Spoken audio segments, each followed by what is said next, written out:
It's the month of March, and this month, Streaming Things is brought to you by Chester Copperpot, Trey Barrera, Conrad, Luke and Sarah, Dave Malfara, Rabbit Dog in a Barbie Car, Jose Ruben Cruz Rodriguez, Thomas Alexander, Emmy, Joe Velez, Valerie, Stanton Valentino, Aaron Layton, Crystal Trujillo, John Collins Goes, Andrew Gray, Jen Robinson, Kate, Chloe Richardson, Kalisha Reeves, Kiki Newton, Kevin Strother, Jeanette Murphy, Casey McCain, and Enza.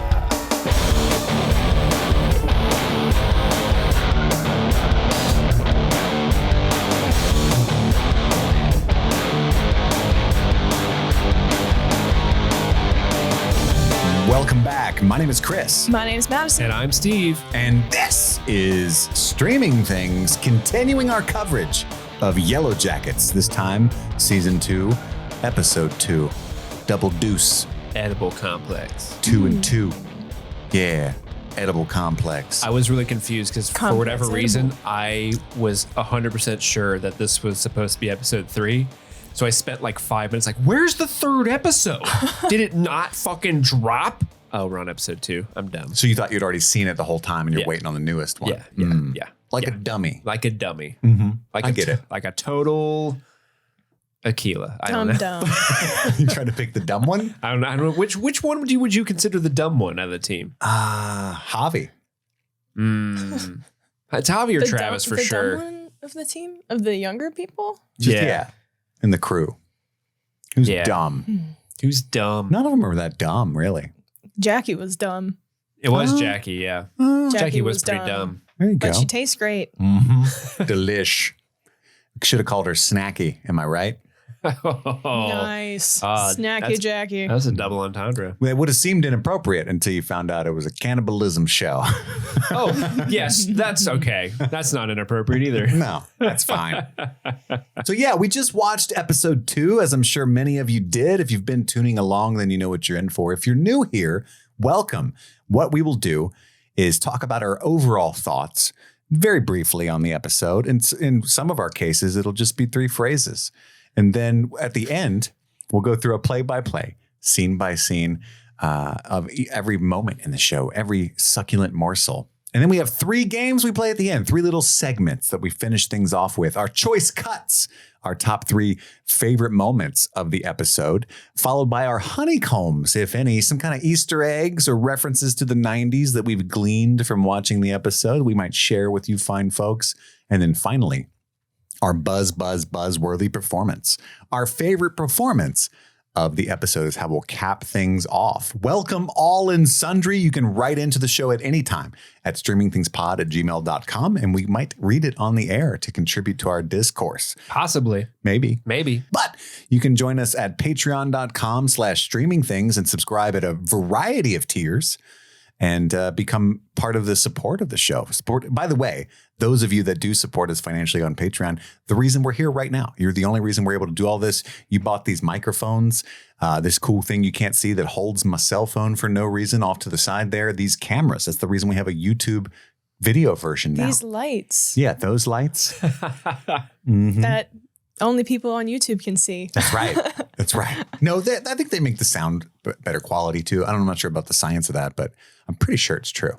I think the lights make us sound better. Yeah. That's why they say lights, camera, action. Yep. Exactly. And there's sound. It's not lights, sound, action for a reason. Duh. Check the gate. And, we appreciate you folks. That's all I'm trying to say. But anybody who's listening to this at all, thank you for supporting the show just by listening. You're amazing. You could take a moment to rate and review the show. That would be helpful. But if you're busy, I get it. Clicking that 5 stars takes like 4 or 5 seconds. You don't want to do that all the time. You got your day job to attend to. You got bills to pay. Or maybe you're out picketing or canvassing. Maybe you're a political person. I don't know what your hobbies are. So many things. Popsicle stick. Or maybe you just need a fucking nap. Could be. Yeah. True. Yeah, maybe you do. I would believe that. I was just informed today, maybe you don't need a nap. Maybe you need to take more vitamin D supplements. Ooh. Sometimes when I'm grumpy, it's because I'm not getting enough D. Same. This podcast brought to you by vitamin D supplements. You heard it here third. When you're feeling tired, get yourself some D. Some good old D. Brightens my day. But let's dive right in. Episode 2, Edible Complex. Madison, what are your overall thoughts? What'd you think of numero deuce? So continuing I'm going to call it numero deuce. I'm going to continue my little thing at the beginning of our overall thoughts that I'm going to call a few words, no context. I have ear coffin, cliff jumping, and crossword puzzles. Those were some fun things that I discovered through the episode that I wanted to include in my overall thoughts. But Ear coffins. But no, I enjoyed this episode. I think, let me put it this way. There hasn't been an episode that I'm like, oh, this is bad. This is, I haven't really enjoyed myself. I've enjoyed myself for all of these episodes. I think in terms of episode 1, this one definitely tones down in terms of pace until the very end of the episode. But yeah, I had a great time watching it. It was really good. Loved every single minute of it. Goddamn right. Steve, don't you say anything different. Go ahead. I would never say anything different. I would never. There was a couple things I would say different. Maybe there's 3 or 4 things I would say differently. So this episode in particular, I was honestly a little frustrated with it. Not a lot. I didn't hate the episode. I still thought it was a lot of fun, but I agree with Madison in that it's definitely a tone down from the previous last episode, which started off like on a house of fire, right? It was like boom, boom, boom, all these revelations. There's Lottie, there's this, there's that, the eating Jackie's ear, all this stuff. And then this episode really kind of slowed down, which is fine in and of itself. But there's a couple things that happen. I think there's a lot of focus given to a particular character in this episode that drives me up a fucking wall. And I still think the writing for this character is all over the place. And it's really obnoxious. And I kind of hate her.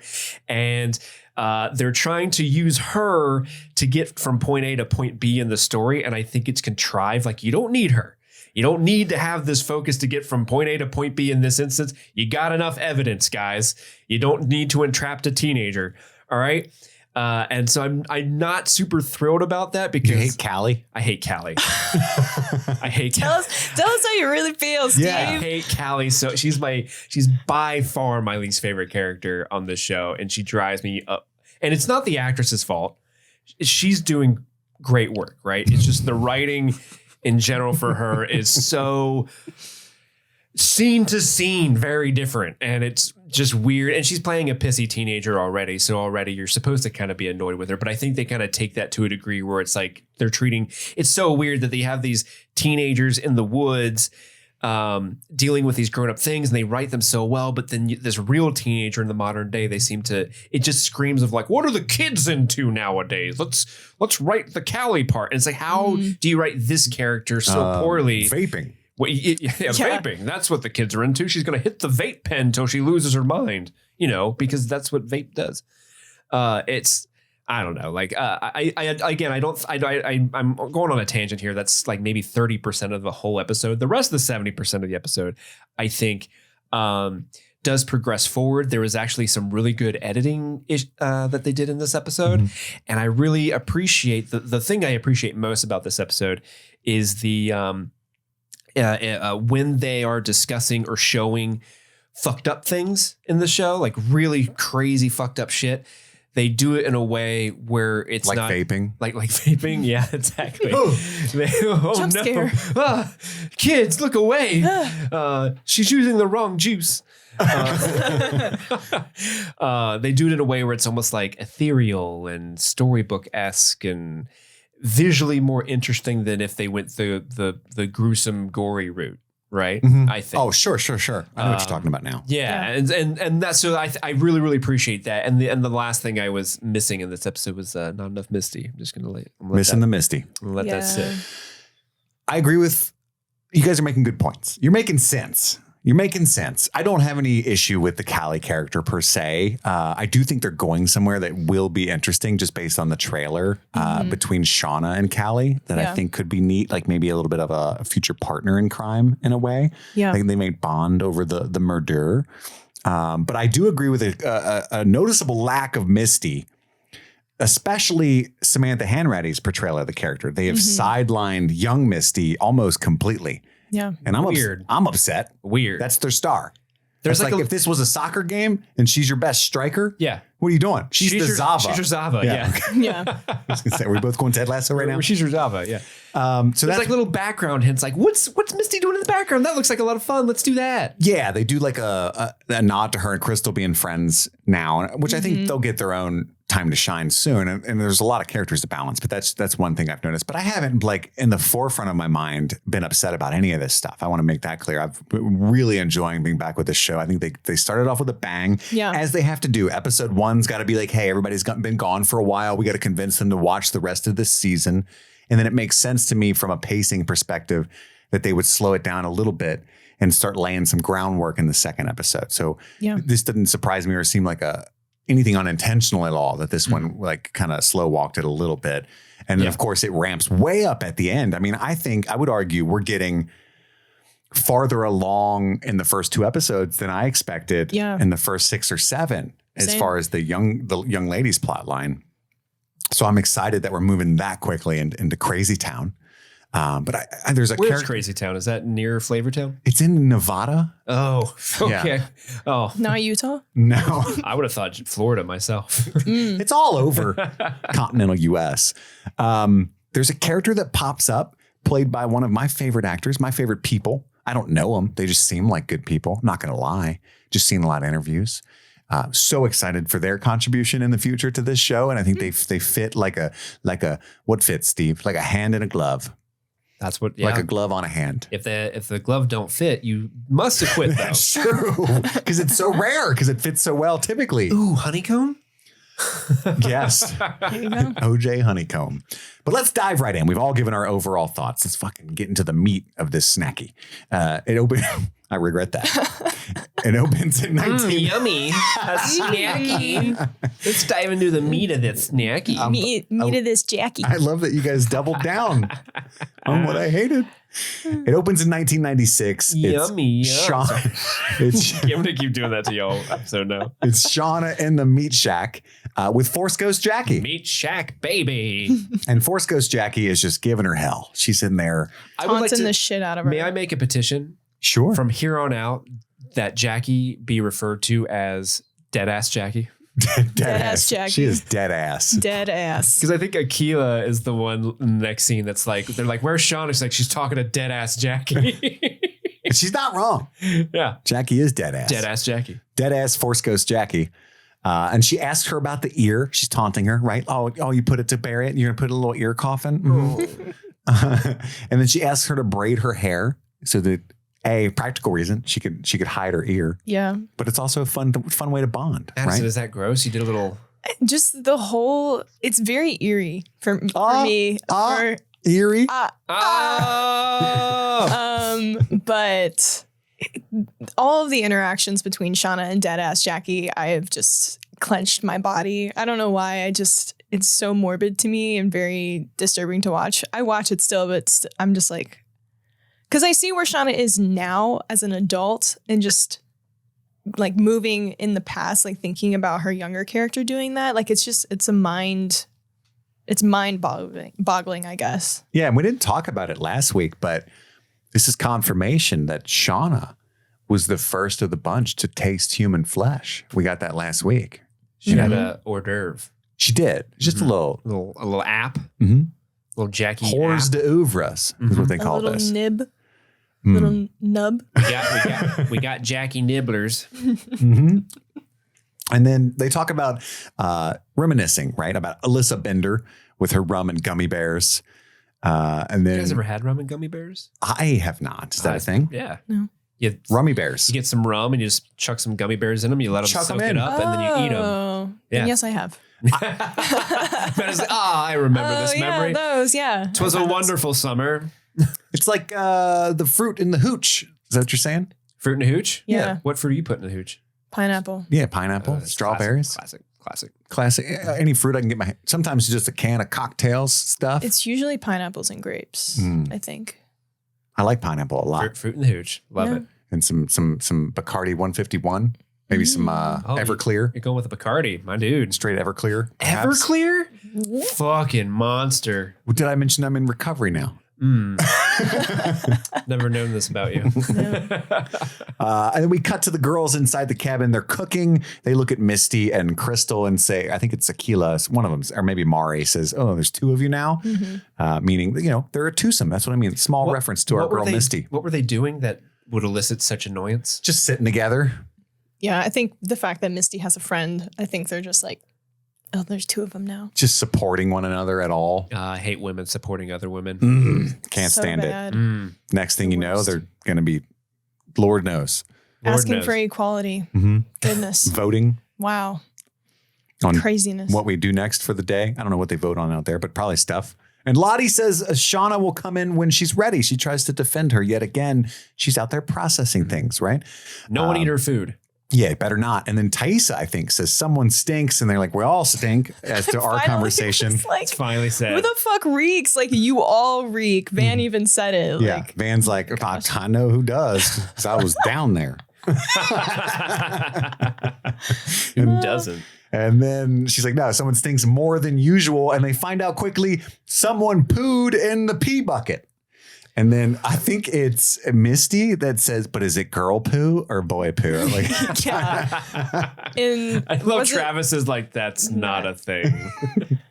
I feel like it is, though. I was going to say. I've gone in several men's restrooms and. Wait. Yes, it's. Let's back up. What? What are you doing in there? What are you doing? Usually, if there's like a line at the women's restroom, I go into the men's. Oh, okay. Yeah. I can say with complete confidence that it isn't a thing. Because I You don't used think to it's a thing? I would have to clean women's restrooms at the theater, and y'all be nasty. All right, like oh my, like I mean, I guess that's fair. one point in my life, friend of the show, Phil, we worked together at the movie theater. He called me down because he's like, I need help with this. With a poo? I show up and it's in the women. Did you need to hold your hand? I show up into the women's restroom and it looked like someone hovered over Bear it. down. Hovered over the toilet seat, and then like toothpaste tube squirted a turd out that went across the seat and just draped over, and we had to get a clothes Like hanger. piping? Like on a cake? Like piping, exactly, like piping on a cake. No way. And we had to get a clothes hanger to cut it in half and then flip the two halves into the bowl. Women's restroom. And it said, I need to call my lawyer. Okay, I revoke what I said. Maybe Travis had a point. I think it's just a thing that, people are people. Some people are not hygienic. Some people are on both sides of the aisle. I don't know that taking a massive doo-doo is unhygienic. You're right. But I mean, like, some people will take a massive doo-doo and then do what needs to be done to clean it. Sure. So somebody, who do you think, this is the mystery of all mysteries. Who do you think pooed in the pee bucket? Definitely Thaisa. Yeah. Really? It's smelt it dealt it scenario? Well, I think don't think she realizes probably it. fucking forgot and had to take a 'cause big old shit in the middle of the night. So it is a smelt it dealt it scenario. Yeah. But also, I'm like, how did no one hear her taking a It shit? was a quiet shit. It was one of them ones that just, No one shits quiet. it's one of them ones that just slides out. It was one of the, I Was feel it like, a clean swipe? Yeah, no, it's one wiper. I feel like Guilty it was pleasure, it was clean like- swipe. It was Do a you think- single shotgun blast, like splat. Do you think where Thaisa washes her hands? Oh no. I don't know. Thaisa's been getting loose, we found out later in the episode. So I think she's been going on her night Butthole digging. loose? Yeah, Or, what's- Did we find that out? oh my goodness. Anyway, My first thought was, oh, Ty definitely just took I didn't a even shit in think the middle about of the that. night. But if it was somebody else, I thought Misty was being clever because it's cold. I guess I that's like the true. idea that one of them is just lazy and didn't want to go out in the cold because that's accurate. That's You know, 100% what it is. Sure. I could see Sure. that happening. Yeah. But I also like the idea of where Thaisa just shitting in the bucket. But I think where Thaisa would just shit on the table. That's true. She would just Cleveland Or- steamer or somebody's dig it. sleeping bag, you know? She's going to bury it. Like look them in the eye. Ty would shit anywhere else but the bucket. Yeah. So, You're making it. That's a good point. I don't know if like possessed Ty would like, oh, you know what I could do to really fuck with him? Poop in the pee bucket. Like, I blame Crystal. We don't know her. that's true. honestly, maybe She's it's, just down there maybe it's singing. Lottie. Or one of the other ones. Just trying to create Yeah, chaos. Lottie. Oh yeah, Lottie was like, I was brewing the tea for the blessing deck tomorrow morning. I This is what goes in the tea. But Thaisa wants somebody to fess up to the poo and then take it out, which of course nobody does. And she ultimately takes it out herself. Misty blamed Tequila at one point. She did. Mm-hmm. She was like, she looks like a big shitter. Misty's quick to blame. We cut back to Shauna braiding, even putting makeup on Jackie. And Jackie starts giving her shit. You know, Jeff only had sex with you because of what I did for you. I made you better looking with my makeup skills, right? And you only fucked him so that you could pretend you were me, right? And then she tells her, I think, something along the lines of, that's not what you're hungry for. Yeah. Hinting at her cannibalism, right? And then she cuts a hunk of flesh off to offer it to her. But of course, she's not real. So when we get back to reality, we find that Shauna's holding the knife and she's the one that sliced the flesh out of her forearm. Gasp. The baby. Back in 2021, Callie, Steve's favorite character, vaping with Dum Dum Kyle. How do you feel about Kyle, Steve? I mean, he's a dumb kid. Oh, so much grace for Kyle. Right? Misogyny. I mean, I said he's a dumb kid. I didn't say like. But you said it like, hey, he's a dumb kid. He's going to grow out of that. He's a dumb. Callie, she's a female. Okay. She's morally bereft. The reason why I gave him so much grace in this moment is that he was just honestly really excited about those chocolate chip pancakes. I knew that you were going to identify with his love for his mother. Like he's telling her like, hey man, we can do whatever we want. And then he smiles and looks at his phone. He's like, Mom's making us chocolate chip pancakes. You want some? And she's like, I fucking hate you. We're broken up. And he's like, but the pancakes. We just fucked and now we're going to get pancakes. This is great. I just had sex and I'm about to get pancakes. I just had sex. He's singing that Lonely Island song. Nobody? He's like, vintage. You're vaping. I'm getting pancakes. We all process differently post-coitus. He's very shocked, but she breaks up with him. Did they just have sex or I thought they were just hanging out? I mean, she had her pants off. Oh, did she? Oh, okay. I missed that part. I figured that they Innocent Steve. I figured they had fooled around. Yeah, they fooled around. In bed, checking the gram. It seemed like the morning after. Yeah, that's the vibe I was getting. Yeah, and Kyle just has a really cool ass mom that's like, yeah, let your girlfriend stay over so you can bang up there. I'll make you pancakes because you're burning all those calories if you're anything like your dad. Who's a big boy? Who's a big boy? Yeah, no wonder Callie broke up with him. Who's my big boy? You want chocolate chip pancakes? Oh my gosh. Yeah, I'd break up with him too. His mom sounded like that. That's terrifying. Callie, I need to feed you. You're so skinny. That's worse than Satan. I'm just Kyle's mom. You don't want me to buy you beer? Hate it. Is that vape I smell? And back in... Ooh, what flavor?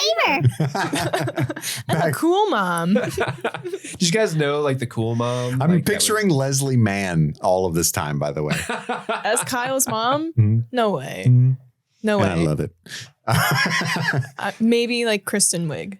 Back in 1996, Van wakes up to find Thaisa missing. She goes looking for her, running outside. Thaisa is out chasing the Slender Man. He's a Slender Man looking motherfucker, as my note says. And I wrote, she's following AFI, dude. Oh, good. Deep cut. Mine's just man with no eyes. As per usual. That's fair. Yeah. That's the guy. Some dude dressed up as Jigsaw is wandering around the woods. Do you want to play a game? You have 2 hours to poop in the pee bucket.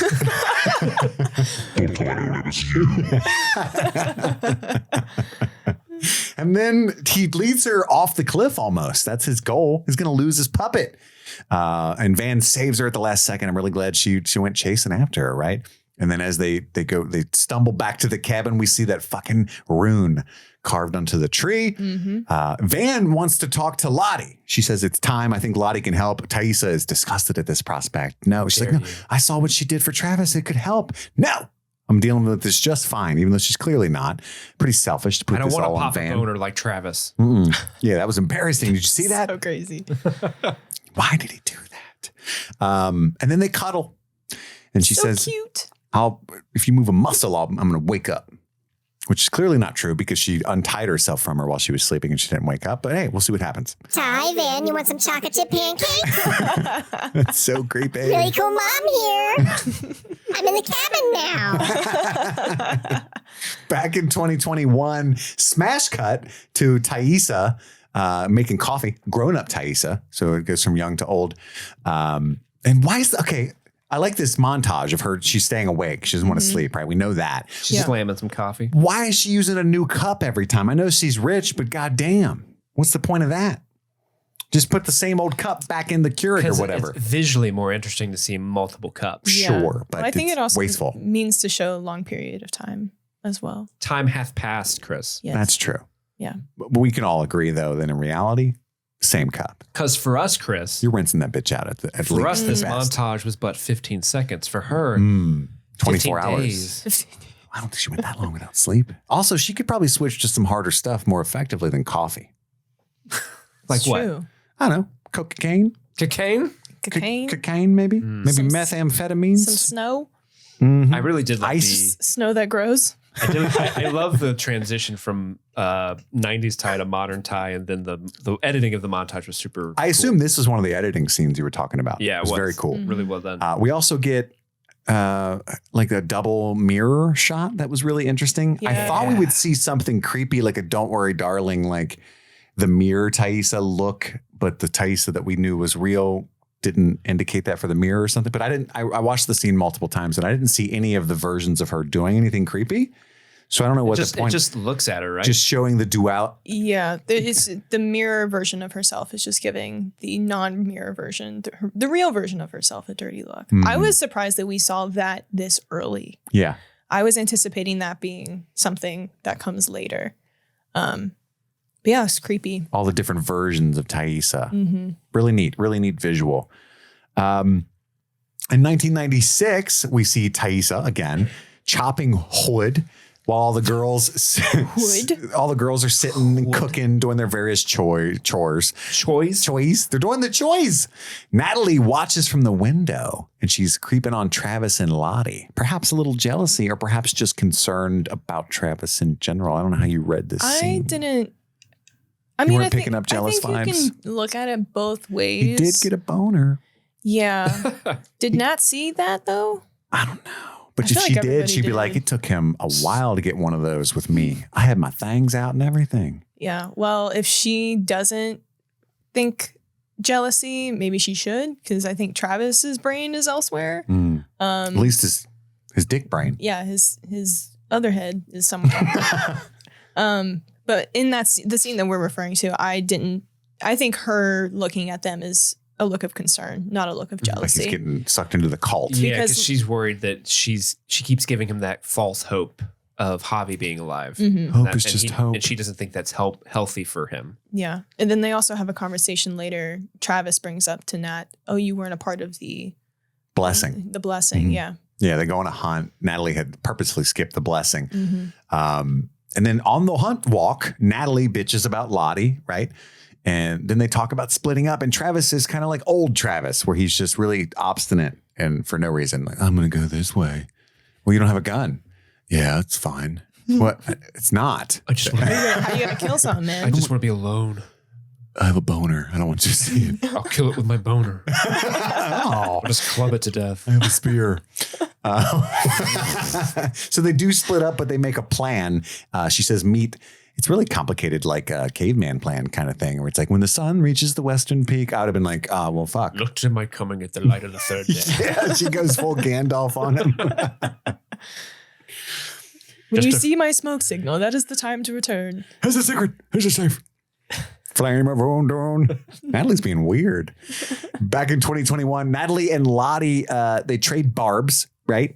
Not actual people named Barb, just barbed words. Like Barbies? They trade barbs. Yeah, this one's cool. Lottie says it's not a cult, right? But the barbs that they trade is, she's like, last time I heard about you, you were in a nut house in Sweden or whatever. And then she's like, last time I heard about you, you were in rehab, you fucking ass donkey junkie or whatever. I made that up. Well, all your friends in purple are coming to kidnap me. It's heliotrope, bitch. All right. Were you guys familiar with the heliotrope color? I was not. No. purple that they refer Yeah, to? but like heliotrope as a word? No. Me neither. There's really I didn't have time to look it up. Maybe I should look it up. I really don't even know how to spell that. there's a dearth of colors available out there, I feel like. Earth? Oh, I'm sorry, a girth. Yeah. But then she says, hey, it's not a cult. It's an intentional community. Oh, heliotrope is just a plant. Yeah. It's pretty though. Yeah, it's a purple plant. There's also, she brings up some other herbs in this scene. Ashbashbagash or whatever. Ashkawamba. No idea. I made that up. Hosh gosh, bagosh. She's like, That's a good. Hosh posh posh. I need to relax, not increase my libido. Because she's like the one that almost got stabbed in the eye, brought the wrong Charlotte. herbs. Oh yeah. Is her name That Charlotte? was- Yeah. That was weird. Oh, that's what she says. I'm sorry, Charlotte. Wrong herb, right? That's the hand stab girl. Yeah. Yep. Her and Nat exchange some eyeballs. She's like, well, she's being a meanie. And she's like, well, you could have stabbed her in the eye, right? And Natalie does not look like she's apologetic in the least. If we cut back to Callie, she's looking at that little convenient piece of Adam's So dumb. license that she has. I will say that is dumb. Dumb. We talked about that last episode. Yeah. Wish So, they'd done yeah. something else there. Yeah. And So stupid. thank you for chiming in, Steve. It's so dumb. I'm sorry. Like this is feeding into the Callie part of the Callie caper of this show where it's like, oh my God, this is so dumb. Why are they doing this? But Shauna busts in while she's doing that and she offers to take her shopping, right? Let's go rack up the credit cards, make daddy have to work even harder. Oh, you know all the problems that we just got over? Oh, let's feed into them again. Like, what do you mean? Well, because he was working so hard and he was in he had a lot of money problems. Hey, let's make that harder for him so we can blackmail my friends again.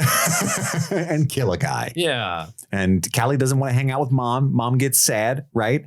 And then we cut to Misty calling Thaisa. We can assume at least a third time because she says she's called multiple times. And she found out evidence that Natalie has been taken by force. And then she sees, she asks for some hacking help for the camera. This is the camera that she found outside the hotel. And putting the sick in forensics. This is the guy on their like Reddit-esque forum for citizen detectives that has been on way too close to the truth on what happened to Adam. And it makes her uncomfortable. He's Which, side note, I didn't realize this, but when in the first episode, when she's reading, or when this person is reading their description. when he's aren't they? pretending the telegram thing. Yes, Stop. it is Elijah Wood saying that. I know. I didn't put that together I didn't either. put that together either until Yeah, I didn't I either. watched this episode. I was like, oh my God, it's Yeah. him. Yeah, something about the It's Frodo. Yeah, something about the line reading this episode. I was like, oh, that's Elijah Wood. Yeah. But I did not pick up on it last episode. Yeah, I It's so didn't weird. either. I didn't even think Look about at us it. three dum-dums. I know. Someone should make a podcast about this show for us to listen to. That'd be fun. Yeah. But yeah, he says he'll offer, he's offering his hacking services for the camera. But if you stop downvoting my sick It's all about the downvotes. evidence, right? And then she immediately downvotes that, I think. Yeah. Mm-hmm. Quit leading us on a goose chase. I mean, wild goose chase. Duh. Typing aggressively. I love her. Back in 96, Thaisa again watches Shauna come out of the meat shack, the Jackie Shack. Meat shack, baby. I don't like Jackie Shack. Jackie. Travis is in there all day. And then she goes in after her and she sees makeup on the corpse. And she's obviously terrified, because the makeup's horrible. It's so It bad. looks like a clown. She looks like a colored doll. Oof. Like a painted doll. Sorry. That's Who made Jackie look like a whore? She's very upset. Like that. I could do makeup better than that. And Thaisa, Deadass Jackie. dead ass Yeah, Jackie. Jackie. And Thaisa freaks out about the makeup and hair. She's telling the whole crew. She's right? outing Shauna. She's like, oh, look at this terrible makeup job. Holy shit. This has to end. This has to stop. Never let Shauna near a lipstick ever again. And Thais I used that makeup. yeah. Thais is crying. She feels very strongly about that. I think she actually is concerned about Shauna. Yes. Like she's terrified, right? Well, she alludes to it earlier in this episode, I think. She says that or maybe I'm mixing up episode 1. Anyway, Ty has shown previous worrisome for Shauna. Yeah, She's close to Shauna. and they're They close. have a bond. Yeah, Yeah. they do have a bond, and she says it's for the good of the baby. The baby. And Shauna's like, it's not for the good of the baby. You don't know what's good for the baby. And so she forces everybody's hand, though. She's like, we're going to cremate her. Because Shauna like backpedals, like, no, we can't bury her anyway. The ground's too frozen. It's too cold. Plus, she's delicious. What? And well, we can cremate her. So they Hear me out, guys. said about that. Let's eat her. Hear me out. And then somebody's like, let him cook. In 2021, Kevin stops by Shauna's, Kevin with a Y, just for a heads up, a friendly heads up, and asks about Adam Martin. Say, hey, we have extensive text records betwixt the two of you. And Shauna tries to she plays it pretty cool. She's like, oh, yeah, we had a fender bender and, we did text back and forth. He's being a little hard ass about submitting the insurance claim. So I text him quite a few times, right? But then Callie interrupts because Kevin's pretty hot on the trail. And so Callie helps. And she's like, hey, Mom, I thought we had to go to the mall, right? And Shauna says, do I need a lawyer? She remembers the cookie at the last second. And Kevin's like, why would you need a lawyer? Kind of oversells it a little bit. She does. But, Kevin's like, hey, what are you doing that for? What are you using smart criminal tricks for? Unless you did a crime. My name has a Y. Don't fuck with me. She's like, oh, that's why I'm a good detective, because I always ask. Why? It's in my name. That's why I'm a great. But why? But why? But then Callie, after helping, asks Shauna why she lied. And she comes up with another lie on why she lied. Like, I don't want people to know that I cheated on your dad. Cops are sexist. It's hard enough on him. Yeah, plus cops suck. ACAB, am I right, Gen Z? Yeah. 187? No, it's just my generation.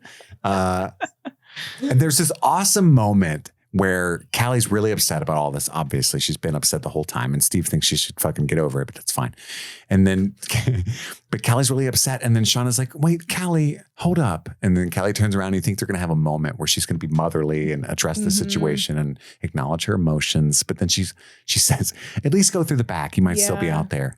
And it's kind of heartbreaking, right? Like Shauna's cold as ice. This was the first time that I was disappointed in Shauna's character, honestly. Even after the murder.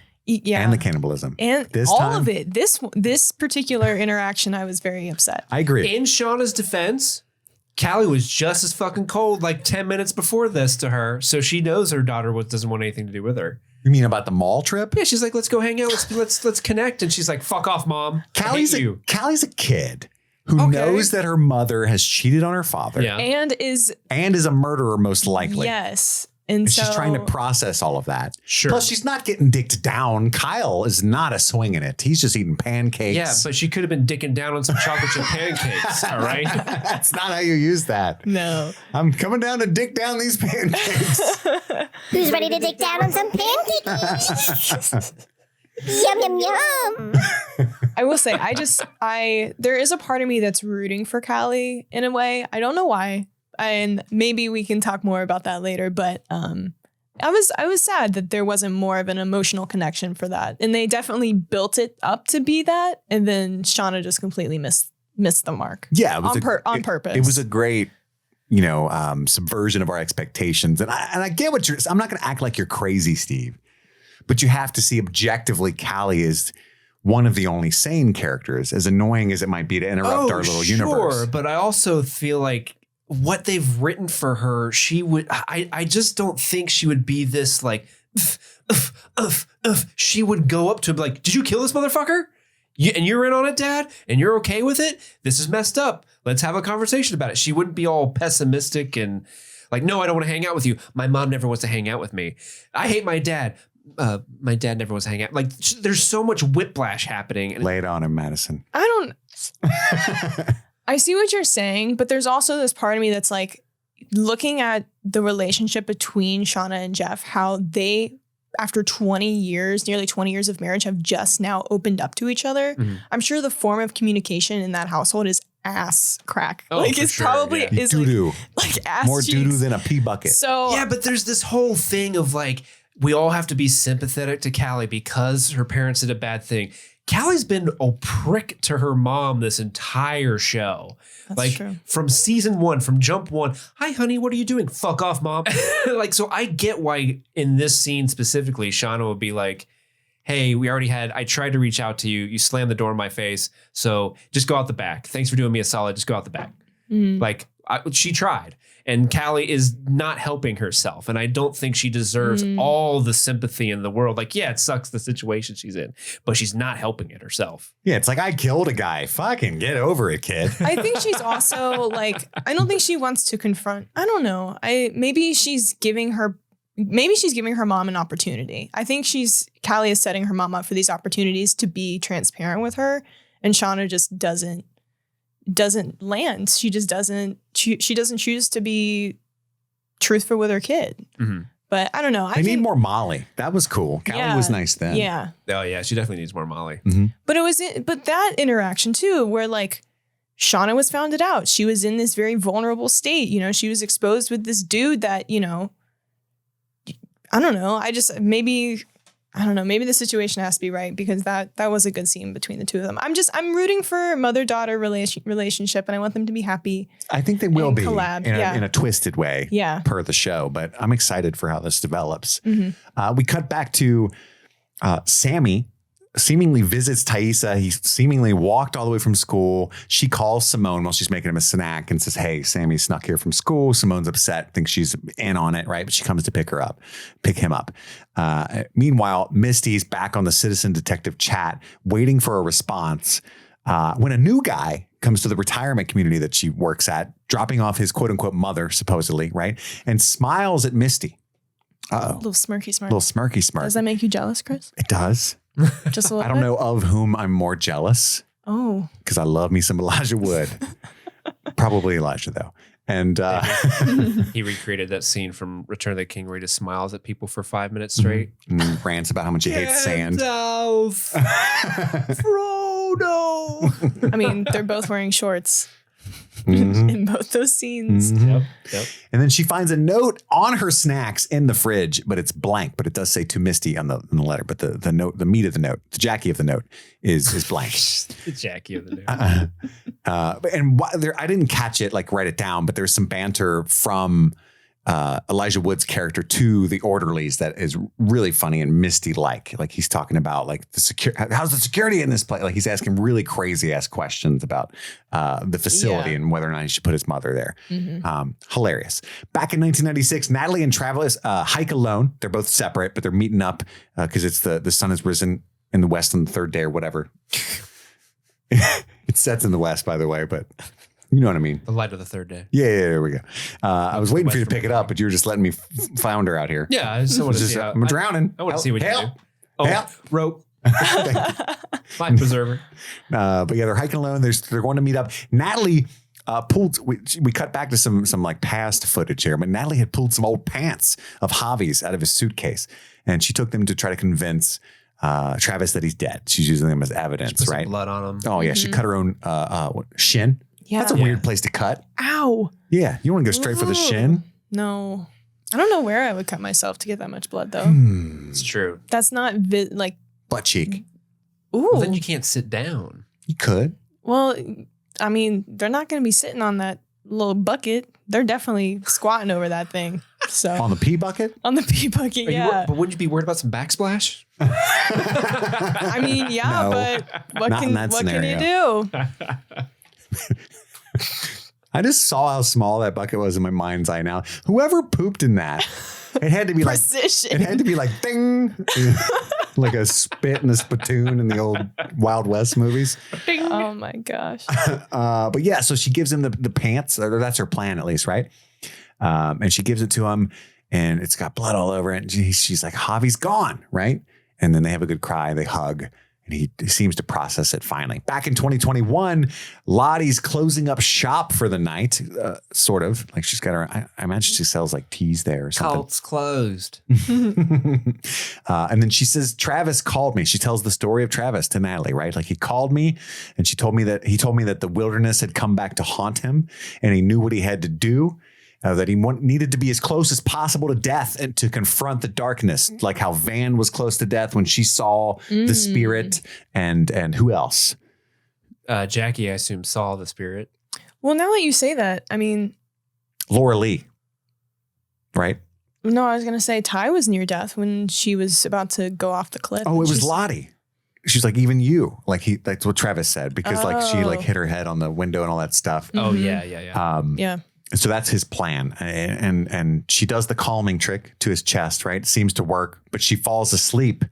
And he's the one that's when he wrote the note or like tell Natalie she was right. Mm-hmm. So we get the origin of that. He's the one that lit his own candles. And this is by an unreliable narrator, right? This is Lottie saying that this is what happened. Correct. That he lit the candles in the shape of the symbol and wanted to like, auto asphyxiate himself. Is that what that's called?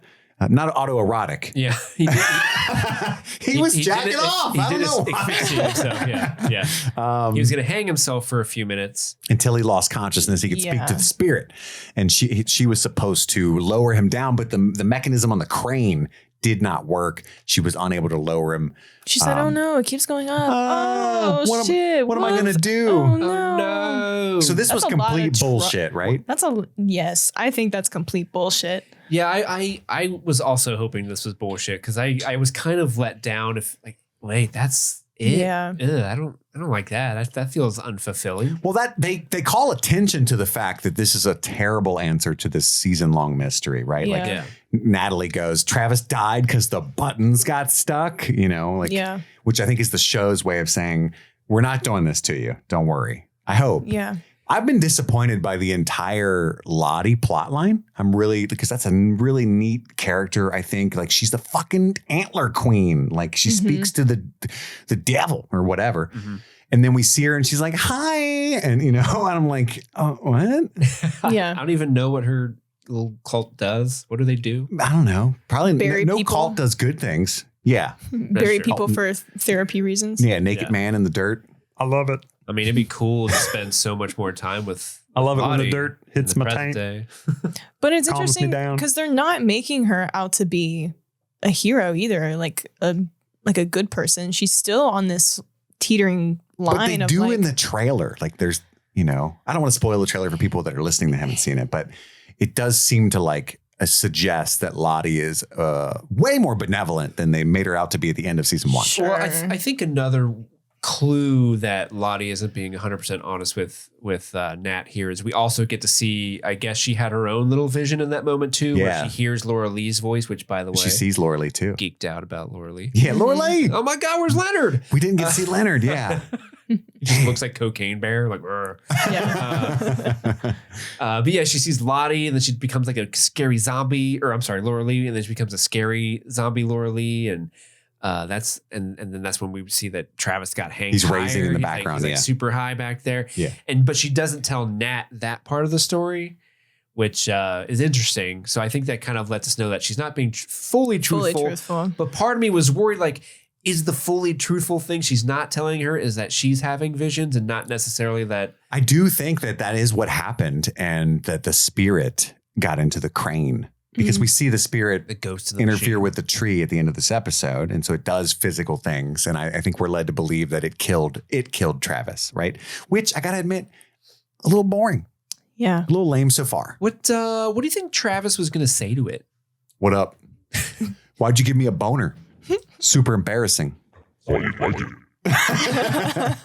I saw you struggling with Nat. Thought I'd do you a solid.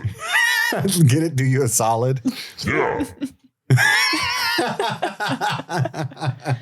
That's it. That's all I wanted to say. Yeah. Oh, okay. I hanged you.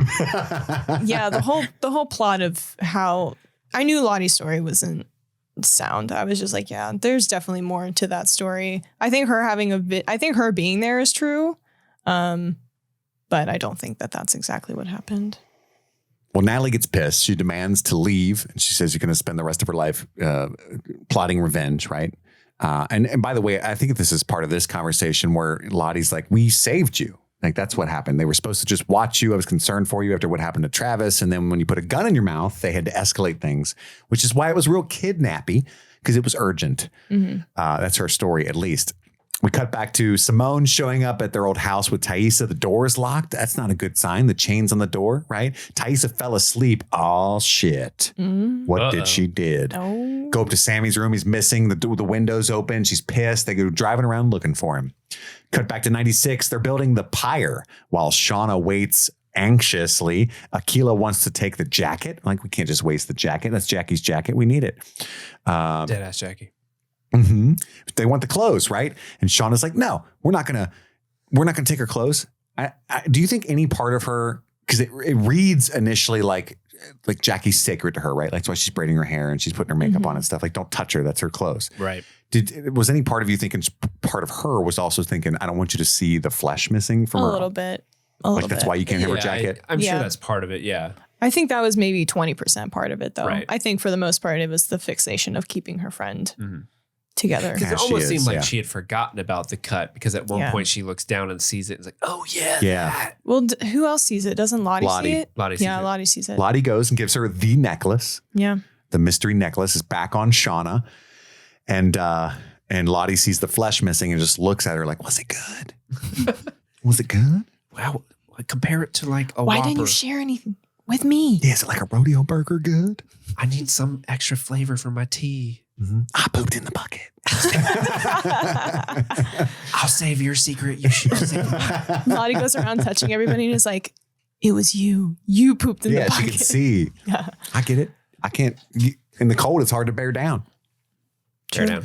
Back in 21, Callie and her friend are talking about Kyle. I put at bar because she's in high Yeah. school, right? Yeah, she's in high College. school. Which this Is she in episode, college? no, this episode made me look it up. I was like, is Callie from Yellowjackets Yeah, in high she's in school? high school. And she's in high school. She's pretending to be in college. Yes. She's got like a fake ID, or the bartender's a terrible person and doesn't ID people. You're supposed to ID them if they look like under 30. Everybody. Well, it's Okay, during she- the day, isn't it? Yeah. Oh, that's why I was confused because I asked because she tells the guy that she's she That's a finishing- lie. The Rutgers she thing. Yeah. finished her. Okay, that's why I was confused. Yeah, that's part of her story. Yeah. And she goes over to flirt with the guy because, you know, she's a Zoomer. So she's into the mustache mullet thing, right? Right, Yeah. Madison? Hmm? Real That's a hot. thing? Real hot. Yeah. Do you dig this detective guy? I like his look. Yeah. Yeah, he looks all right, huh? I didn't realize he was a detective when I was watching. Yeah, this. that would have turned him way off, right? Yeah, 100%. A cab. But she goes over to flirt with the guy. And she says satanic. You know, it's a great little sesh. He's doing his like girl crossword puzzle. And he's like, huh. And by the way, the confidence of this guy, because his whole plan was to sit at the bar and Spy wait on to her. be approached because I look hot as fuck doing this crossword puzzle, right? I don't know if Or did he just luck into that? That was I think he gold. looked into it. I think because Yeah. he wasn't intending on entrapping her, he was just following her Yeah. to try to find some type of And clue. then he looked over and she's standing there. Oh, Yeah. Like, oh, thank Satanic. God. Well, This mustache. him and Kevin have a conversation later, Yeah. saying that they're not undercover, or at least Kevin's like, yeah, we're that guy's not. doing way too much. Yeah, we're not undercover. Do you think his motives go beyond just that of a cop? Like there's going to be something revealed later because he's doing way too much for an eager policeman, right? I don't know. To me, this character is replacing Adam in that same like niche thought process that we're wanting, because we still are wanting this.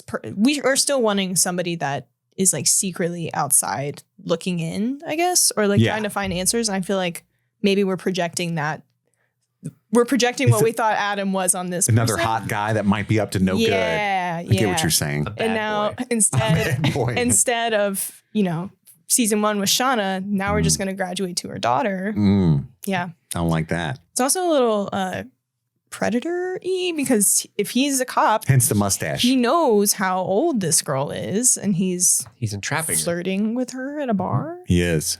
Letting her drink, So- buying her Fireball. Yeah, I or wait, know. she's buying him? I No, forget. No, he had to he buy Got it. her some Yeah, Fireball because cinnamon whiskey. Yeah, because she said ceramic. she figured out the crossword. No, you buy me the drink just for guessing the wrong word. Who knows what I get if I guess the right word? Yeah. And then she means like ceramic. Oh, dude, it's ceramic. Mm-hmm. So this And- guy's name is Jay, right? Yes.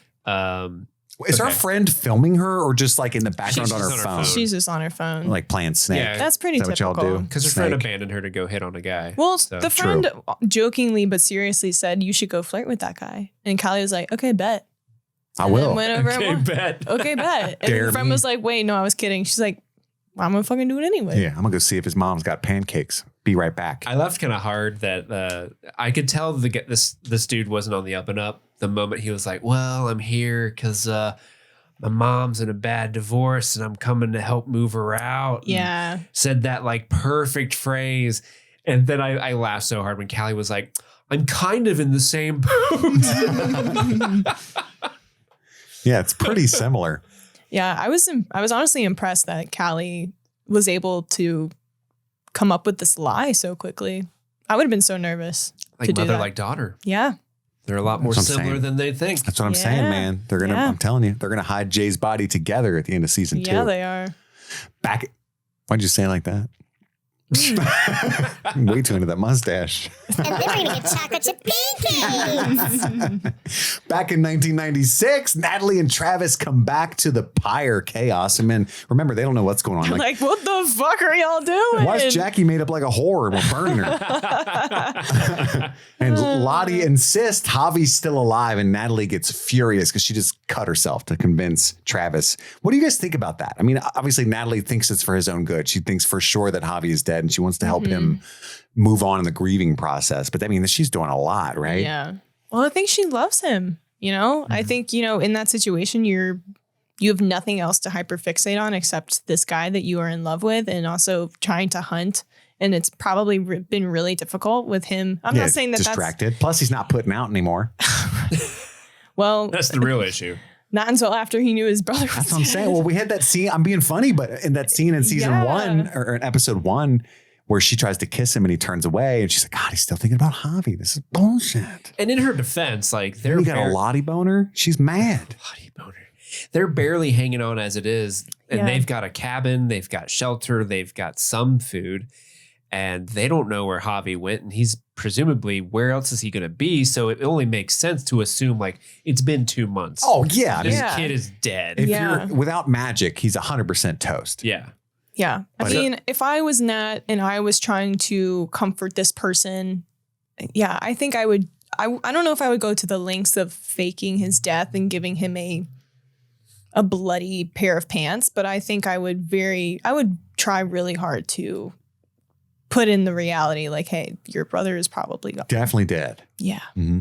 We have better chance of finding that piece of gum he was chewing than his alive body. He's DED dead. Yeah. He's He's dead ass. Dead ass. He's Jackie dead. dead ass heavy. And then Shauna goes to light the fire, and he puts Javi's pants in too. Like it's just a little like, bye, Javi. And they all go in while her body burns. They go inside, right? Back in 2021. But Lottie and Ty are the ones that stay around the longest to support Shauna. Okay. Yes. This shot in particular, I was like, this is important. And I don't know if it's, to me, I feel like there's definitely these two opposing mindsets, obviously with Ty and Lottie. And I don't know if Shauna is like the peacekeeper of those two. I don't know. It was just very intentional with the three of them in this frame together. And I'm curious, what were your thoughts on that? I think you're 100% right, because there is this dual way of thinking that's taken over the group. And I do think the linchpin of it all, it rests on Shauna. Like what side she decides to turn to and agree with is the side that's going to overrun the group. Mm-hmm. And it's a little foreboding because at this point, we're not entirely too sure which is the right one to go for. Like Lottie's is weird for sure, but is it wrong for them to do? Is Ty, because Ty's already tried to lead people away and it got, Van mauled. What is right? Yeah. Probably Ty. But but who knows for sure? Yeah. It's like, okay, that was intentional. I could clearly tell that framing was intentional. Yeah. And obviously Shauna, other than Jackie, Shauna's probably closest friend there is Ty. Yeah. And Lottie is doing her damnedest to be everyone's support seance leader, Yeah. But she is like a very empathetic person. Yeah. Yeah. I mean, well, she's been the one that's been essentially defending Shauna's desire to keep Jackie's frozen body, in the shed and have Shauna's time. And, Ty was the one to be like, no, you need to move on. This is weird. So it's like the pooling of the, do we continue Shauna having, this weird, therapeutic moments with Jackie, or do we like cut it off completely and she has to move on? I feel like, Ty and Lottie are definitely those two. Mm-hmm. Great call out. It was like the devil and the angel on the shoulders. Yeah. Ooh. Did somebody say devil? If I had the button, I would have fucking the devil hopped right in. Hold on, buddy. Did somebody say devil? Am I Lottie or am I Thaisa? Ooh, which one? Question mark. I might be Javi, little fucker. Where's my pants? Back in 2021, Natalie's in her bunk and she finds the cult clothes on her bed with a heliotrope. She's like, nah, not going to do that. And then she has like a vision of some kind. I was confused about that as well, because when they were filming that, it looked like there was toxins in the air and she was like hallucinating, or at least like it looked like she was being drugged, which is, or like, and becoming very fatigued, which is why she laid on the bed. But I'm like, that doesn't make sense. Yeah, I just took it like angry sleepy because she tried to leave and Lottie told her there's no Angry sleepy. Yeah, you know what I mean. You've been angry sleepy before. So mad I'm sleepy. And we cut to. Hey, never go to bed angry. That's true. Yeah, you shouldn't, unless you're in a cult. Did you guys make note of the flashback at all? I didn't. I just put vision ? Yeah, I remember some was, EMTs. Yeah, it was just EMTs essentially putting an oxygen mask on. Yeah. I'm assuming it's Nat. So, maybe I thought it was like kind of memories of overdosing or something. Maybe That's what I took it as, but I don't know for sure. Maybe it's this because she just had that argument with Lottie. Maybe it's this foreshadowing of, Nat is like remembering these elements of rehab and relapsing. So maybe that is what encourages her to stay. That's good. I like that. Yeah, I don't know. I like that. She needs the help, right? Yeah. And we cut to Misty cleaning Caligula's cage. Caligula's poop.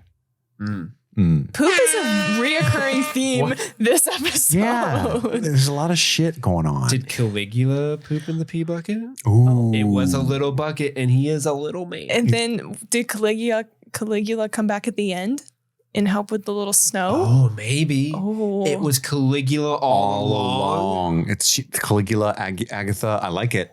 Ooh. I like it. Ooh, I like this theory. Caligula is the man with no eyes. And she's using she's using a black light to find all the poop in the cage, I guess. And then she's like, and she uses the black light on the note, and then she sees she's able to read the note, and it's from puts the sick in forensics.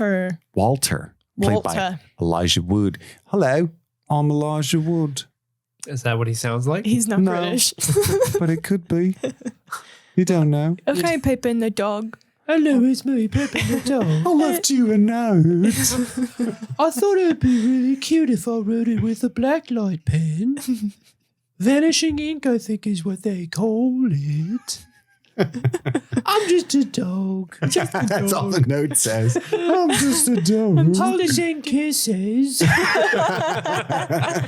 XOXO. I wrote this note because I love you. I don't remember what the note actually said other than the camera doesn't work. It's a fake camera. Yeah. And there's this dude that has been living there for months that we can interview. And they think the FBI is going to interview them at this time, be there or be square. Yeah. Right. Yeah. So essentially he's just egging Misty on to join him. Does she know it's the guy? Like it's I the don't think put the sick in so. forensics. It's the Elijah Wood. You know what I mean? I didn't get it. She was awful alarmed when he smiled at her. Yeah, but she's perceived as this very intelligent character. Yeah. So I'm sure she's probably made the connection since he was there, the note was there. That's my assumption as well. She probably suspects. Yeah. But back in 1990, wait, no. That's where with the next scene, we see that Jay is a cop. He shows up with Kevin in the station. And he's been following Callie. Kevin's upset. Like, hey, man, you're doing way too fucking much, bro. You're new to you're a young, eager guy. You're really gunning for that cop of the week. I watched Lethal Weapon a lot. And in this scene, I'm Murtaugh. You're definitely Riggs. I'm definitely too old for this shit. Yeah. That's a reference to the movie, which you're too young to have seen, Jay. Nice mustache. You giving out mustache rides? Is that what you're out doing? I'm here doing real work, paper work. Do we find out how old he is? Isn't he 30 years old? Why did that pop in my head? I would think 26. If he's new to the force, Academy's not that long. I don't know why 30 just popped in my head. He might be even like mid 20s. Maybe. He looks 30. He looks every bit of 32. Not going to lie. I just assumed that since he was a contemporary of Kevin, that he was whatever Kevin's age is. Well, Kevin hints that he's newer on the force. And he says something like, this is not how we do this around here. There's no way that man is like 40 something. I know you're a young buck. You want to get things done. I'm trying to find out the actor that plays him so we can at least see how old they. Oh, what? No. What? No, Chris. No. Do you know what this motherfucker's name is? Hold on. I got to confirm Seymour this. Butts. Okay. Why does Jay look so familiar? Well, the actor's name is John Paul Reynolds, who plays none other than the sociopath I cop knew it. from Stranger fucking Things. I knew it. Look at that. Isn't that just blow your goddamn You mind? son of Doesn't that blow bitch. your mind? Look at this. YouTube people, you can see. If you're a longtime fan of the show, you know we have a storied history with this This is why I individual. didn't trust him from the get, because I knew he was a sociopath. He looks good there and he looks good in this show. The mustache is working. He's not giving out rides, Madison. You can't buy any tickets to that. Oh, but I'll take a ride. How are you with crossword puzzles? Not very great. You don't have a chance. Yeah. oh, dang. So this guy's actually pretty young. How old is he? Oh, dang. He's Oh, dang. 31. Yeah. He's from Madison, Wisconsin. Stop looking it up. Born in 1991. Wow. That's your in. That's my in. I said, So "Where you're are you from Madison. Would you like to go back?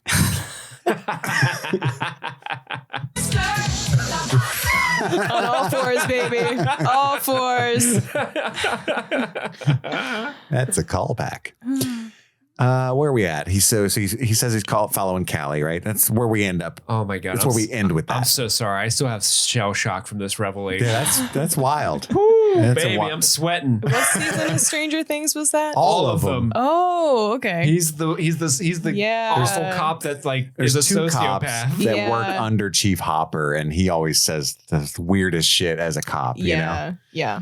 But back in 1996, Natalie and Travis are sitting by the fire inside. Travis grabs her hand, kisses her, but he starts remembering that Lottie boner he got. So he starts picturing Lottie's hand while they bang. And then eventually Natalie gets on top, and he's still just seeing a hovering Lottie there. Eventually she's just watching, right? Which, I was curious. To me, it interpreted that like she is watching, like she can see them. Really? Yeah, like Always they made a watching. connection, and now she can see in his head. Oh, she's like a true, like a out of body, like Yeah, voyeurism.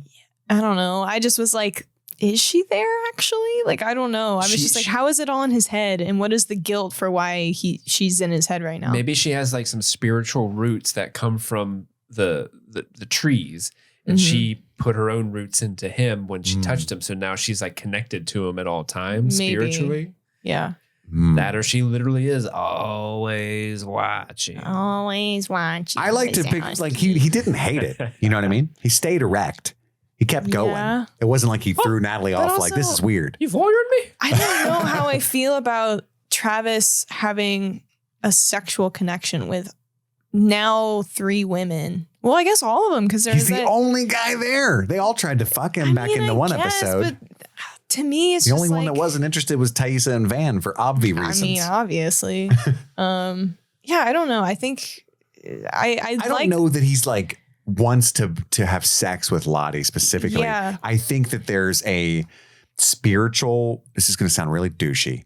I think that they're on a plane because of her powers or whatever that transcends sex and stuff, right? So the fact that her presence is detected during that is like part of the sex, but it's not sexual in nature, right? There's like her energy affects people's different ways type thing. Yeah, like if that makes any sense. Like I'm talking about like Maybe like from a tantric perspective, the spirituality of sex. maybe like Travis had like he's seeing the god of Lottie while he busts, you know? maybe See what I'm he had saying? like a sexual chakra that was blocked, Uh-huh. and Lottie is unblocking his sexual chakra Interesting. that allows him to fully do the deed. Sure. She's stimulated his spiritual prostate. Yes.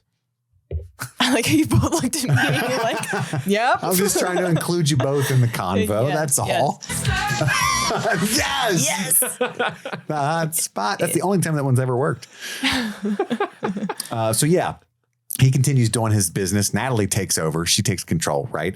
And then the Raimi ghost flies around, right? We get that Sam Raimi POV camera. Can we just call this ghost Sam Raimi? Yes. The Raimi ghost. That's Raimi great. drops in and drops the snow on Jackie's burning body, turning it into like a smoker instead of completely. Wow. I thought, as soon as they said they're going to cremate Jackie, I thought they're going to smell the deliciousness. Yeah. Like that was a Yeah. given, but I didn't picture I didn't picture this either. This The malevolent spirit pushing them spirit's toward like, it. oh, wait till you get what I get when I put my meats on. I start smoking that I want to grill. make it succulent. Because I'm like, what?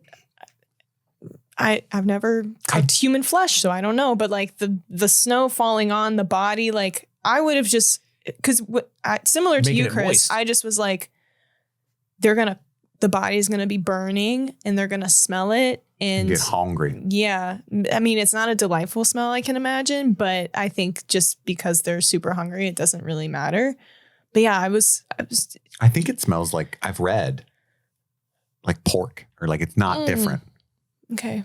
I'm picturing like, this is going to get really sad really fast, but I'm picturing like the Holocaust, like the smelling of the bodies burning, but Not but a yeah, good one. Yeah. Yeah. Well, but there's like hair and stuff mixed in too. I would yeah. imagine. Yeah. Well, and the clothes, like the plastic of, Yeah. the jacket Come getting on man. the arms. That's why they should have taken the jacket Yeah. at the least. But also I think I would have been uncomfortable seeing like her dead, like naked body. oh, Anyway, sure. besides the point. Sure. I meant from a practical standpoint. Yeah, totally. Though you do kind of. But It's just roasted. well, yeah. But yeah, the snow, I think the snow obviously is just to show the ghost is pushing them Yeah. to. Without the snow, the body would have turned to ash and Yeah. would not have been all succulent and ready for eating. So how do you guys feel about supernatural interference being how they turned to cannibalism and not on their own volition, which we knew that was coming throughout the events of season 1, that it's Well, pushing them. I mean, Shauna didn't need supernatural pushing. Maybe she did. Do you think, Deadass Jackie. I think now that it's not grief that's causing her to hallucinate Jackie, it's the malevolent spirit, right? Mm-hmm. And so I do think that there's some like full on Evil Dead shit going on here. Interesting. Which I initially was a little turned off by, like, I really wish that I wanted them to just go crazy on their own. Kind of like how Steve initially was like, oh no, supernatural. But I kind of like it now because it enables you to identify with the characters more. Like, even though they were cannibals, it's really not entirely their fault. There was malevolent spirits there, right? So from a writing perspective, I think it's good. Well, even still, like even if it wasn't a malevolent spirit, they are starving, and it's really. Oh, Steve's going from a I get it, they're hungry tactic of empathy. I like that. I'm just saying, if someone was trapped in the snow, You can't identify for with a teenage year and a girl half, hormonally hating her mother who's a murderer, but we can identify with other teenage I'm girls just saying you eating people. You don't need this teenage girl who has poorly written motives hooking up with an older man to get to the plot where the police are on to Shauna. I'm just saying you don't need that whole plot. But I can understand. I think there's a lot more to that character than just police are on to Shauna. I think he's more than an eager cop. Okay, I hope so, because we all thought there was more to Adam, and the longer the show goes, the less True. I feel like That's true. what I was referring to earlier. I think I thought there was more he's to Adam's filling murder. in that void that Adam was. Where Well, we he's- know about how you and Jay and filling voids go, okay? Yeah. I guess I guess in a weird way, I am starting to not trust the vision of the show because of the Adam thing specifically, and it's starting to make me jaded towards Taint? other things. It's starting to taint.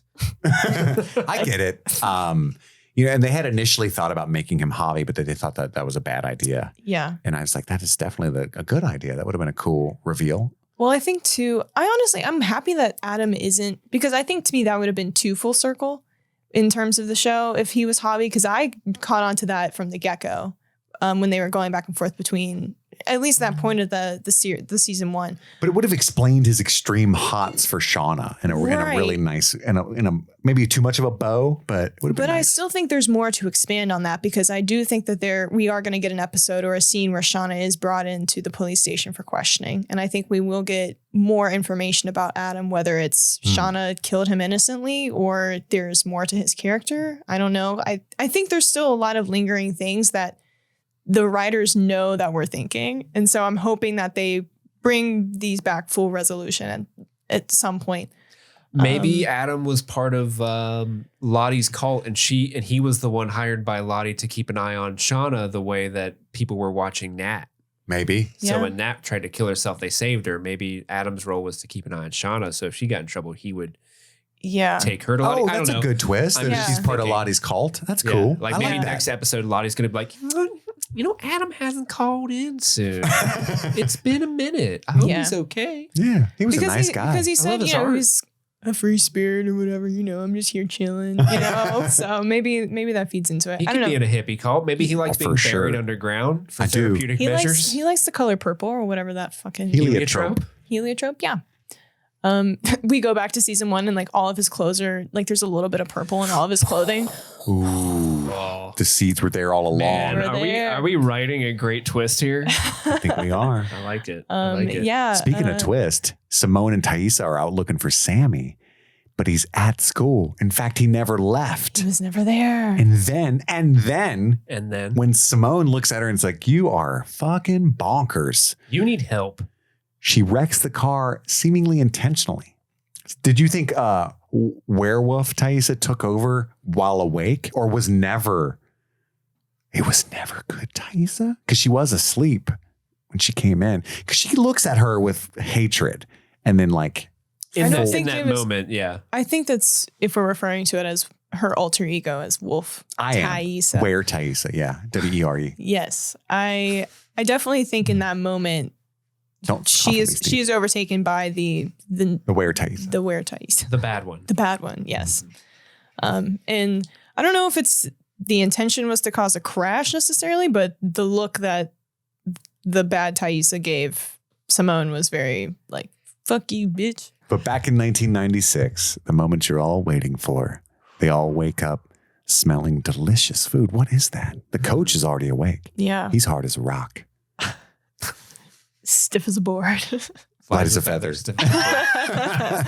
They're all floating to the body outside. Yeah, they all walk gingerly, curiously out to the body, and it's Jackie there. Just a succulent morsel of deliciousness, an oasis of meat in their meatless world, and beckoning to them. Eat me, she seems to say. And I think, is it Lottie that says she wants us to? Yeah, of course she would say that. Dinner's ready. These aren't pancakes, but Jackie meat will do. And I love, like Steve intimated at the beginning of this episode, they could have showed us like ripping human thighs off and all that stuff. But no, they show them all They're like at an Dolled Olympian up feast. at They're a like fancy banquet. they're like they're wearing togas and they look like Olympian gods. Toga. Toga party. And they're just having they're spilling wine and they're just getting into the meat on the table. It looks so elegant, but like And then they all get go little full glimpses Denethor on some the cherry fancy tomatoes. food. Yeah, you know what I mean? Like it's gross, not only because you know what it is, but they're like not being polite about the way that they're eating They're, too. they're feral eating. It's a brilliant scene. Crystal, sing me a song. But yeah, they all look at each other before they get in there. I don't remember who takes the first bite, if it's Shauna or Lottie.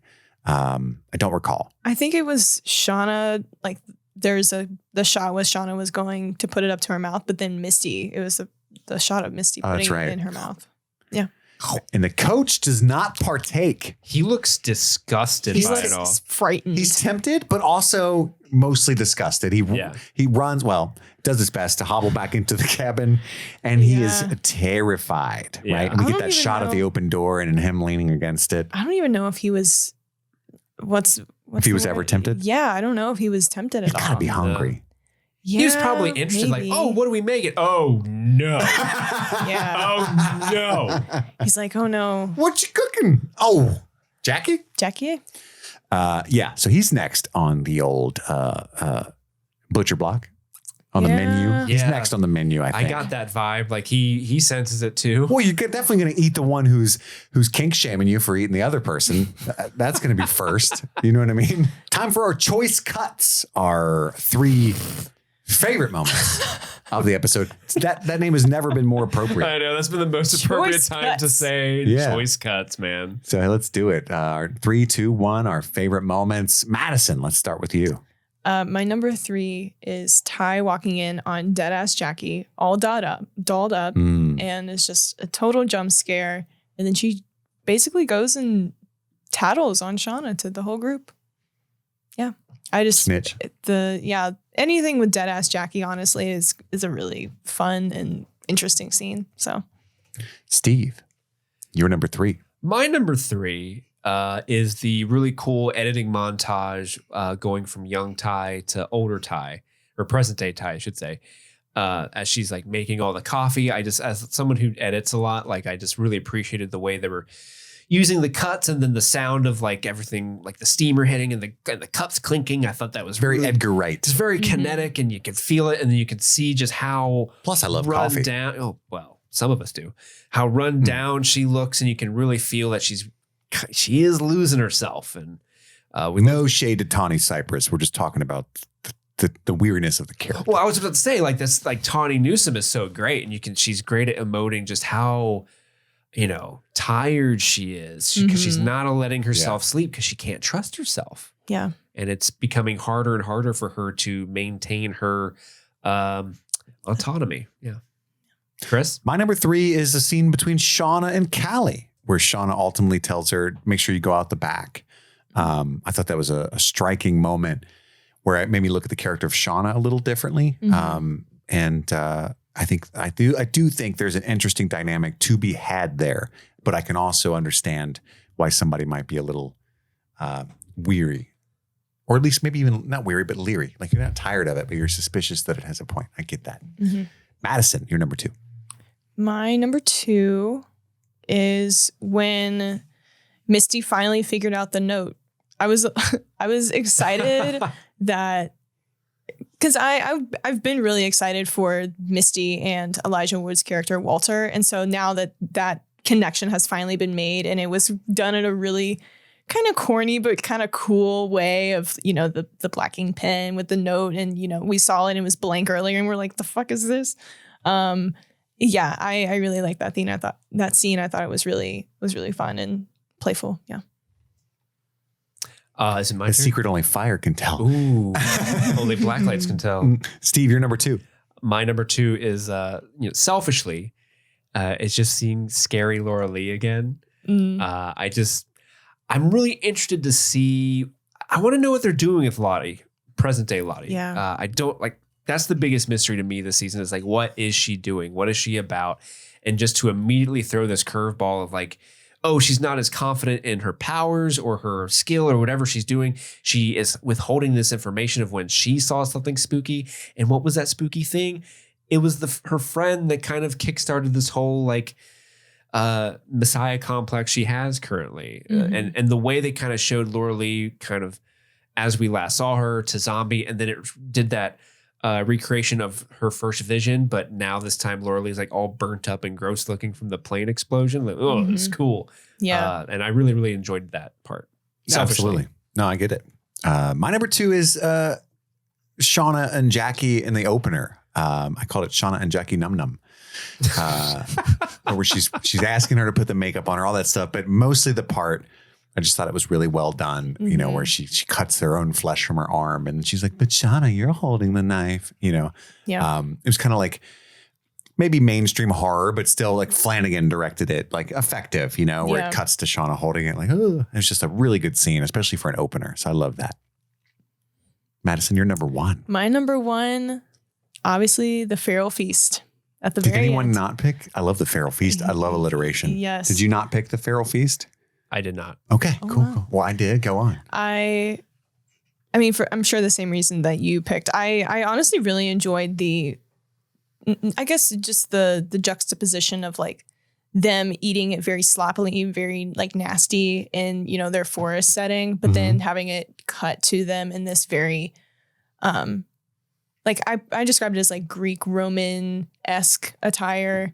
The togas, I liked it. I wasn't anticipating seeing that like visual, and so I was really, really intrigued by that. And it's just also, again, referring to what we talked about earlier, I was very surprised to see that we got to this point so quickly. Yes, in season 2, in that it was essentially a common ideology amongst them all. Like none of them really were hesitant to kind of just jump in and eat. I mean, I think there was a little bit of hesitation, but ultimately everybody participated except the coach. Yeah, coach.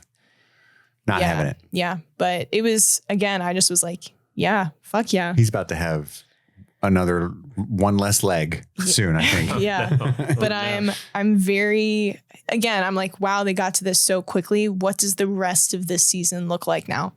Like Hungry. I just was like, wow, okay. Steve, what's your number one? My number one, I think it was Madison's 3 and your number 2, and that is the braid my hair, Shauna. Oh, yeah. Dead ass Jackie scene. I just really love those two together, and I love the way they're still kind of antagonists towards one another. Jackie's still kind of picking at the things that Shauna's, feels guilty about. Shauna obviously feels guilty because she thinks she got Jackie killed and betrayed her. But then the way that they keep doing this thing of like, oh, you want a little piece of me? Oh, you were holding the knife the whole time. I think it's really sinister and creepy, but at the same time, fun. Sure. It's I don't know. This is like some of my favorite parts of the show is this type of stuff. And I liked it a lot. The, what do you call it? The dining scene at the end. Feral Feast. Feral Feast. Yeah, that's what you're calling. That's a great word. The way you said it made it sound like Paul Reiser was there. He does. He's like, the dinner party. I would go to a diner. I thought about putting that. It almost made the cut because it is a really, really good scene. I really do. I love how they made this, could be gross thing. Like if they just showed girls eating this dead body that's fucked up and like, I don't know, somehow putting it in the Roman Mount Olympic feast, was somehow, it was still creepy, but at the same time palatable, but strange and made it otherworldly. Yeah. And like they found religion now because now it's Jackie meat, it was really good. I didn't put it in my top 3. She wants us to. Totally. It was such a good moment. I have nothing else intelligent to add to that. It was just brilliantly done. I was so excited for that. And you're right. It bodes really well for us as an audience for the rest of the season. Because where is this going to go? It's full out, I think. But that brings us to our honeycomb segment where we try to find some Easter eggs. Did any of us pull anything from this episode? The only thing I pulled, and I don't even know if this is necessarily an Easter egg, but I just said the black ink pen. Sure. I figured, I guess when I was younger, like really young, I feel like those were more prominent. Yeah, you get them in like a cereal box, maybe like a Harriet the Spy one. Remember Harriet the Spy? I remember Harriet the Spy. I feel like a lot of companies would have them as like giveaway pens. Hotels, hopefully not. Yeah. Yeah. Somebody at some point references the song Pump Up the Jam. I don't remember who or why. It was when what's her name vomited the gummy bears and rum and Randy slipped in it. Yes. At the party. And it was set to pump up the jam or something like that. That's what they said was playing. Yeah, that's right. That's the only thing I got. Steve, you got any? I don't have a damn thing. I mean, I have the music. Sure. Lay it on us. Inertia Creeps by Massive Attacks. Little Queenie by Sad Girl. Climbing Up the Walls by Radiohead. Radiohead. That was the song playing at the feast. The feast, yeah. Yes. I'm a creep. All right, now it's time for our buzz worthy performance. Our favorite performance of the episode. Steve, I'm going to throw you for a loop. Toss it to you. Oh, why you got to do me like this? So I've been frantically trying to figure out who to give this to because I did not have one picked this whole time. I thought it would come to me. Shoot from the hip. I thought it would come to me during our recap, but nothing really, I don't know. Like, it's not that anyone was bad. There was just everyone's consistently good and kind of consistently at the same level. It's hard to like, you. I guess, I mean, the easy one, I think the easiest one to do would be pick like Sophie Nélisse again, who plays young Shauna. Yeah. As she's, struggling with, the loss of her friend still. But I think also, I'm trying to find the actress's name. Jasmine Savoy Brown, who plays Teen Taissa, is also really good at like, I'm going to give it to her.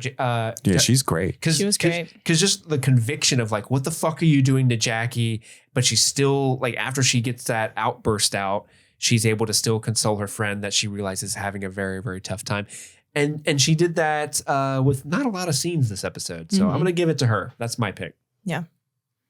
Madison. Steve. You're going to hate me. You can. But my buzz performance was Sarah Desjardins, who plays Callie. Yay.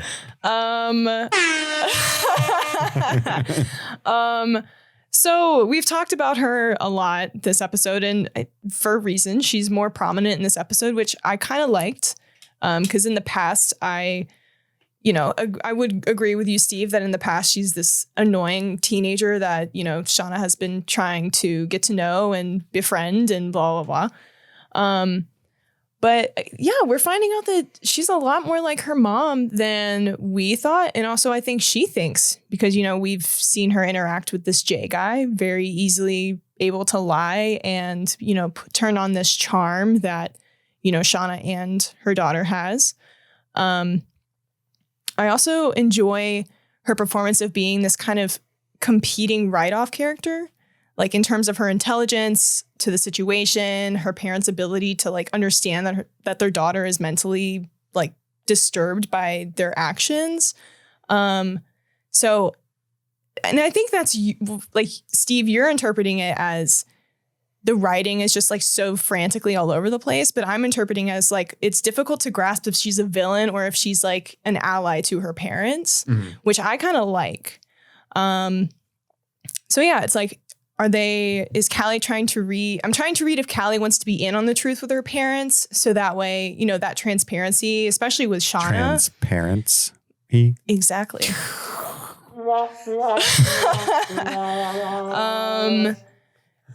But yeah, it just seems to me, I'm like, is she trying to, relate to her parents, like be in on it? Or is she trying to like out her parents and get them in trouble?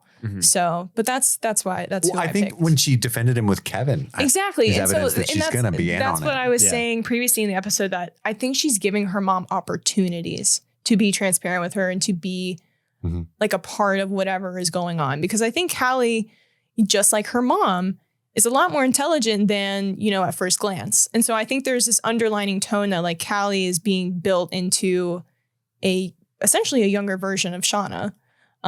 And it's just kind of unfolding as we see her in these different episodes. And I think the scene with Jay in particular is a big tell to Callie being kind of this mirror image of her mother.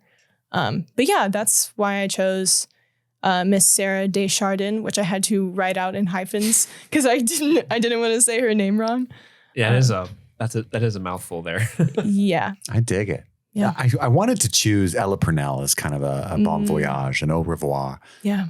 But I did not. You don't think we'll see her again? I think we will see her again. I think it's still possible we get some Jackie visions because I think it's... Yeah, she has Jackie visions in the modern day. We could just look at IMDb and see how many episodes she's in, honestly, but let's not do that. Well, I think... So you guys are saying that Shauna's visions of Jackie are paranormal or supernatural. I think so. I'm kind of 50-50.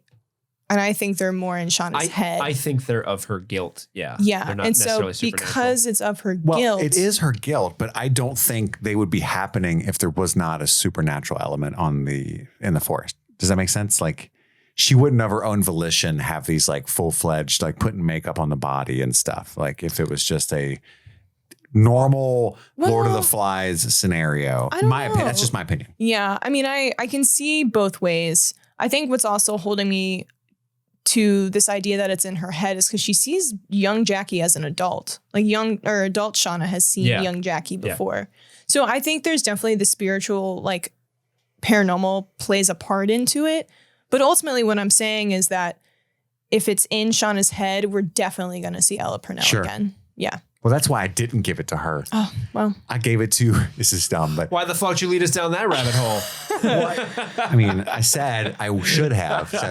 I mean, you should have given it to her anyway because she tasted so great. But it's true. Mwah. Mwah. Goodbye. Mwah. Chef's kiss. I gave it to Elijah Wood, who also I think tastes great, probably. Huge fan of Elijah Wood. I love this guy. He's so perfectly cast in this show because it's kind of offbeat horror, which is his shtick ever since he rapped on Lord of the Rings. He spends a ton of his time supporting indie horror films. He helps Fantastic Fest in Austin, Texas every year. Like he's just really into indie cinema. Show he did Willard. He was in Willard, sure. But he's in all kinds of like wacky stuff. Yeah. And he was actually with Melanie Linsky in a wacky movie called I Don't Feel at Home in This World Anymore. It's on Netflix. It's really fucking good. The two of them. You guys should check it out if you haven't seen it. And I'm a huge fan of his. So I think he fits into this show so perfectly, especially opposite my favorite character, Misty. I'm so excited for that duo. I'm so excited for them to be together. That fucking duo, I'm so hyped for. Yeah. And I was stalking Christina Ricci on Instagram today because who doesn't do that? Valid. Chris, I know you do that all the time. But Elijah Wood and Christina Ricci's relationship is very sweet because she posts about him on her Instagram and stuff when it was his birthday and about being on the show. And I just like, oh, they're so cool and cute. And because they're both, I think 90s, like, I don't want to say the peak of their career was 90s, but they were like 90s. Very formative years. Yes. And so it's cool to have those characters who have similar themes and genres of the type of characters they play come together and do this together. And they're investigating these weird, crazy things happening in this episode, in this series. And I love it. Yes. It's one of the best. I wanted and expected Shannon Sossaman. This is better. Yeah. We got Elijah Wood. I'm hyped for it. But that's it. That's the end of this episode, folks. Look forward to our coverage of Train to Busan dropping in a couple days. Yeah, Wednesday. And again, there's a lot more bonus episodes on Patreon if you have the time and availability and stuff to contribute there. Such as our recent coverage of Twister. Yeah. Check it out. It's on there. It's a banger. And if we're going to keep plugging stuff, you can go onto the merch store right now. Merch. Link is in the show notes or the YouTube notes if you're watching us here.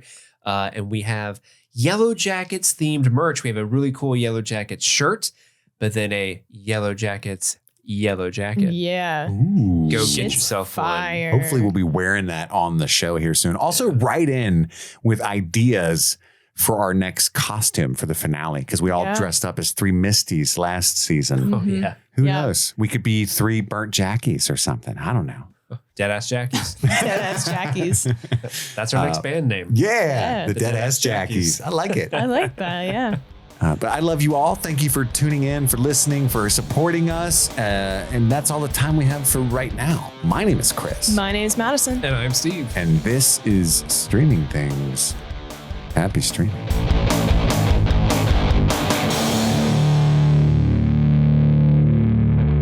Oh, it's Sniper Tone here, and I've been instructed by the boys via radio to read you the brand new patrons in the month of March. These are people who have an extra set of mirth in their hearts, and they are truly the last line of defense between Streaming Things and a total economic collapse. So in the Try Before Deny section, I want to thank Luke and Sarah, Conrad and Trey Barrera. In the Marty B VIP section, we're thanking Tamara. Oh, Tony's going to mispronounce this one, that's for sure. Jer Latanowitz. Oh, I mispronounced that just like I misfire my rifle. Brianna Bernard, we thank you. Elizabeth Palmer, Josh Stitch, and John Ricker. Oh, thank you all so much. In the chocolate pudding producer sections, we have Lair Gillis, Maha Axholt. I probably missed that one too. Thank you to Jordan C., Kelly Shartner, Natalie Cleland, Sonny. Oh, it has not been sunny here in quite some time. Thank you to Wayne Yopst.